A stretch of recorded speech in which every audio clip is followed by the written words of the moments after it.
Hey guys, this is Nate for MMO Play, bringing you Ilyana Rasputin, better known as Magik with a K, new mutant, demon Queen of Limbo, and little sister to upcoming Deadpool sidekick Colossus. If you detect a note of bitter sarcasm there, you are astute, but moving on. Stare at her pretty costume options and gameplay while I fill you in on why she matters.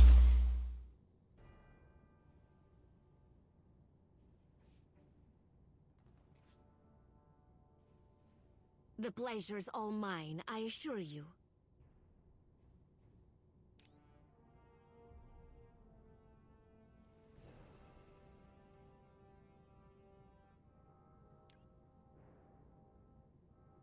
Here's to new memories.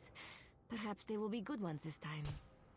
So, for those who don't know, Magik is one of the more iconic members of the Marvel Universe, and has been deeply woven into the fabric of its stories since she was a tiny tot terrorized by demon pedal bear Belasco in his little corner of hell.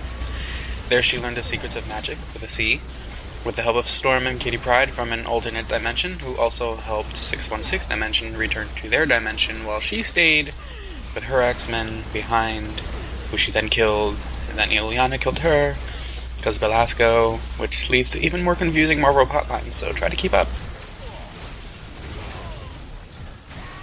Magik joins the New Mutants, learns how to use her powers, took a step over to the dark side where she became just a teeny bit evil, and then a lot evil, then died trying not to be evil, only to be replaced by her younger self, who then dies to the legacy virus, but not permanently, because she's a young hot chick, and Marvel never really gets rid of those, they just kind of pile them up in the corner until needed for some plot device, and after a long line of plot twists, she takes semi-center stage in Avengers vs. X-Men as part of the Phoenix Five, helping skyrocket her relevance right into the hands of Marvel Heroes players.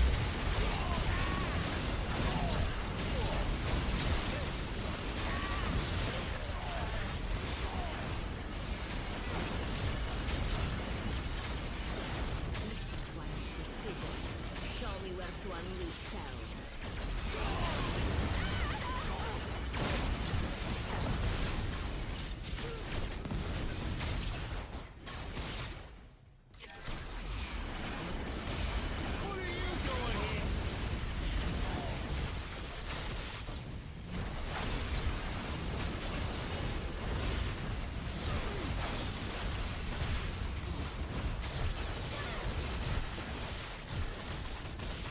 Simulation completed.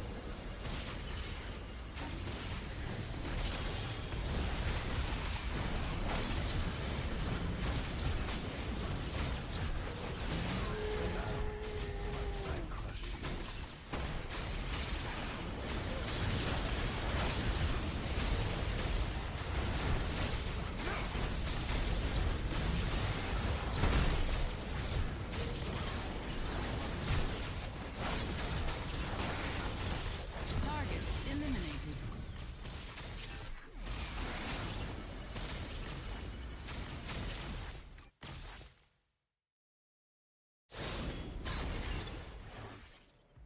Ending simulation.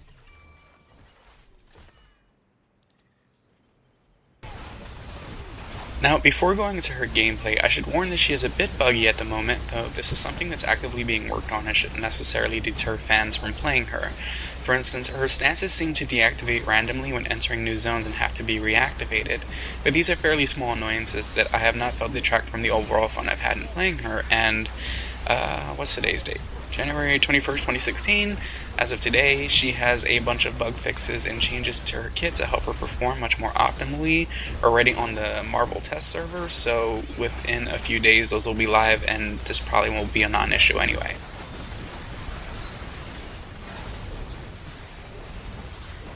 She has 3 trees, one focusing on her demon summoning, one on her melee swordsmanship as a mutant teleporter and wielder of the soul sword, and one that focuses on her magic as demon Queen of Limbo.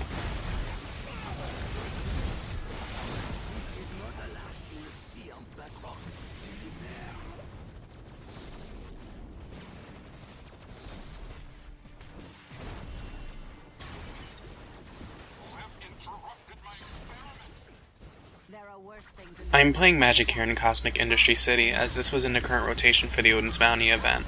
This is one of the more dangerous zones in the game due to the high boss damage and plethora of additional mobs. I'm juggling 2 bosses here, Electra and Kirigi.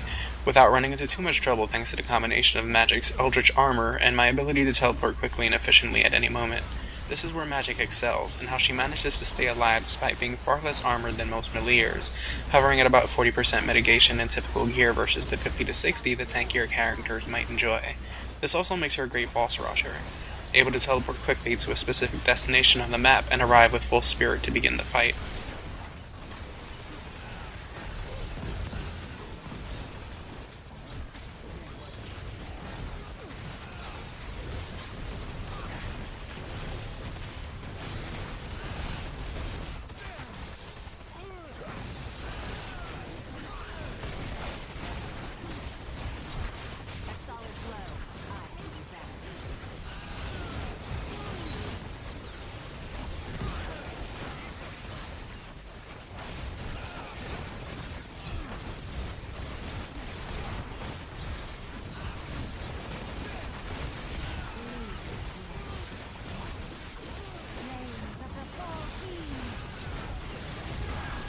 Magik rewards players to specialize effectively. Her unique resource is used to maintain several of her skills, but is limited in that it is required both for her summons and her melee and armor passives. This means players are forced to choose between an army of minions or more effective melee and survivability, and those choices are further enforced by her vampiric incantation skill, which has 3 exclusive modes. The first is kind of a catch-all. It increases the damage affected enemies take by all of Magik's abilities, including her summons. The second is a kind of corpse explosion, causing affected enemies to damage other enemies nearby whenever they're defeated, and the final confuses all enemies and strengthens them, temporarily making them Magik's allies, and is a huge boon in very difficult content with lots of spawns such as Cosmic Danger Room or Cosmic Mental Mayhem.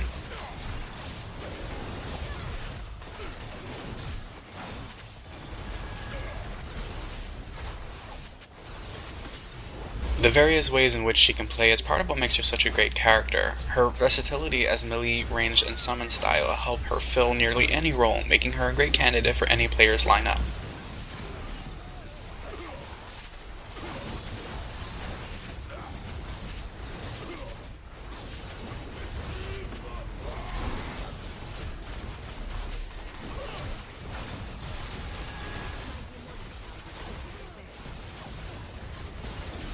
Some players have commented that her damage potential is undertuned, and while I admit her brutality is a bit more understated than characters like Hulk or Iron Fist, she feels effective in my hands bombarding enemies with damage from multiple sources of AoE and damage over time, while contributing upwards of 8 mil in damage spikes from her execution attacks.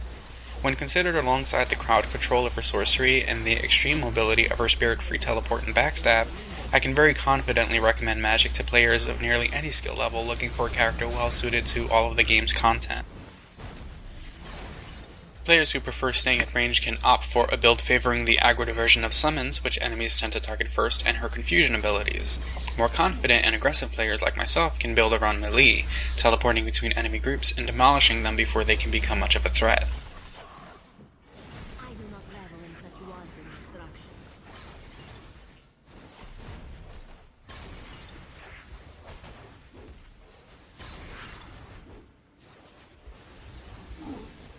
Let's go to work. I have a partner.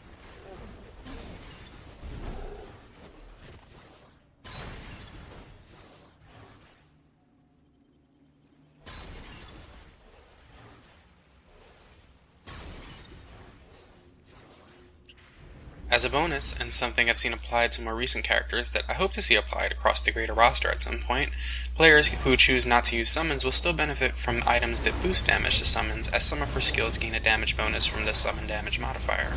This is important, as players traditionally have had to choose between gear that makes summons more effective and gear that increases overall damage, which doesn't affect summons.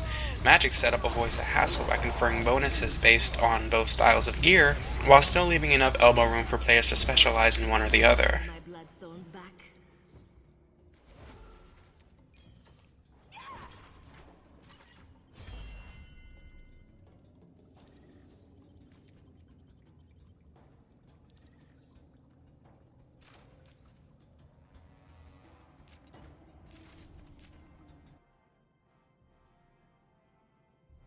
As always, for the skill exhibitions, I'm going to hover my cursor briefly over the skill before I use it. That way, if you want to know more, you can pause the video and read the description.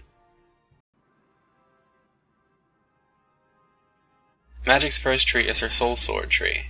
These are where all of her melee skills are found, including her teleports. There's two options for boss spammers here, one specifically made for summoners and another as a more general use skill, which I wanted to point out because I think it was a really neat idea for a Gazillion to create those options for people who maybe don't favor having a minion army. Also, one of her teleport skills, Step to Me, is supposed to teleport enemies directly to you, but I'm testing these skills on training dummies which can't move. But actual enemies will definitely teleport directly to you in addition to taking damage and being temporarily stunned.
Her second tree is called Limbo, which summons demons from her personal realm to fight on her behalf.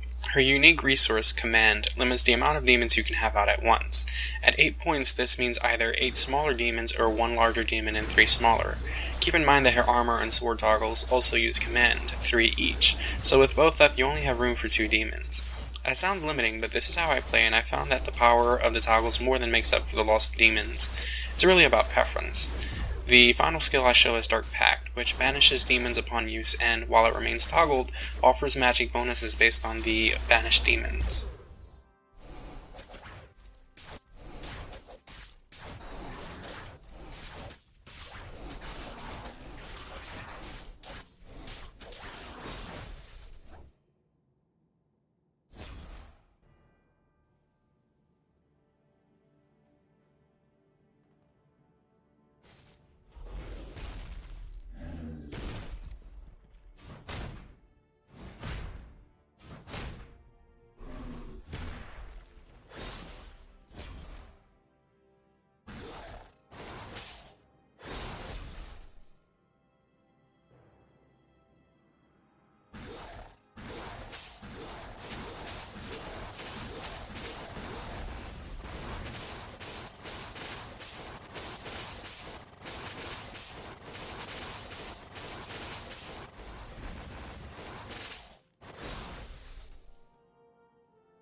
Finally, her magic with a CE tree. These are her range skills, her armor toggle, and her signature ability. The final skill, Vengeful Spirit, shares a cooldown with Soul Sever in her melee tree. They're essentially alternating skills made for different builds, one focusing on melee executions, which do more damage the less health an enemy has, and the latter being a more general use AoE.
And then we come to the ultimate, where Magik calls upon her previously mentioned evil self, the Dark Child, to greatly buff her damage and defensive stats for a short duration, while simultaneously creating a nearly screen-wide AoE centered on Magik's location. This is great for sustaining damage against bosses while nearly instantly wiping out any additional enemies they might summon.